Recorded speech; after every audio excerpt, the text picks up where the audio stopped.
കോട്ടയത്ത് വിജയം ഉറപ്പെന്ന LDF സ്ഥാനാർത്ഥി തോമസ് ചാഴികാടൻ താൻ എന്നും കേരള കോൺഗ്രസിലാണ് മത്സരിച്ചിട്ടുള്ളതെന്നും ചിഹ്നം 2 മാത്രമായിരുന്നുവെന്നും ചാഴികാടൻ റിപ്പോർട്ടറിനോട് പറഞ്ഞു. തെരഞ്ഞെടുപ്പിങ് അടുത്തു. അവസാനവട്ട ഓട്ടത്തിലാണ് സ്ഥാനാർത്ഥികൾ. LDF സ്ഥാനാർത്ഥി തോമസ് ചാഴികാടൻ ഒപ്പം ചേരുന്നു. എത്രത്തോളം ആത്മവിശ്വാസമുണ്ട്? ഒരു സംശയവുമില്ല, ഈ തെരഞ്ഞെടുപ്പിൽ ഞാൻ വിജയിക്കും. തുടക്കം മുതലുള്ള ജനങ്ങളുടെ പ്രതികരണം അത്തരത്തിലായിരുന്നു. ഇത്തവണ ആ ജനങ്ങൾക്ക് മുന്നിൽ ഒരു ചോദ്യവും കൂടെ ഇല്ലേ? അതായത് കഴിഞ്ഞ തവണ UDF-നൊപ്പം നിന്ന് മത്സരിക്കുന്നു, അതിനിടയിൽ തന്നെ പാർട്ടി മാറി മറ്റൊരു മുന്നണിയിലേക്ക് എത്തുന്നു. അതൊരു വിശ്വാസ്യതയെ ചോദ്യം ചെയ്യുന്ന തരത്തിലേക്ക് ജനങ്ങൾ കണ്ടാൽ അവരെ തെറ്റു പറയാൻ പറ്റില്ലല്ലോ. യാതൊരു കാരണവശാലും അങ്ങനെ വിശ്വാസ്യതയെ ചോദ്യം ചെയ്യുന്ന തരത്തിലുള്ള ഒരു പ്രതികരണമല്ല ജനങ്ങളുടെ ഭാഗത്തുനിന്നുണ്ടായത്. 8 തെരഞ്ഞെടുപ്പിൽ മത്സരിക്കുന്ന ആളാണ് ഞാൻ. 8ാമത്തെ തെരഞ്ഞെടുപ്പാണിത്. 8 തെരഞ്ഞെടുപ്പിലും എനിക്ക് ഒരേ ഒരു ചിഹ്നമേ ഉണ്ടായിരുന്നുള്ളൂ, 2 ചിഹ്നം.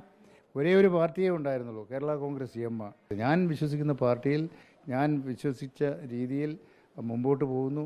അതിന് ജനങ്ങളുടെ അംഗീകാരവുമുണ്ട്. ഇപ്പോൾ എന്തായാലും 8ാം തവണ മത്സരത്തിനിറങ്ങുമ്പോൾ 2 കൊഴിയില്ല എന്ന് തന്നെയാണ് സ്ഥാനാർത്ഥിയുടെ ആത്മവിശ്വാസം. വീഡിയോ ജേർണലിസ്റ്റ് രഞ്ജിത്തിനൊപ്പം reporter PR Praveena, in reporter, Kottayam.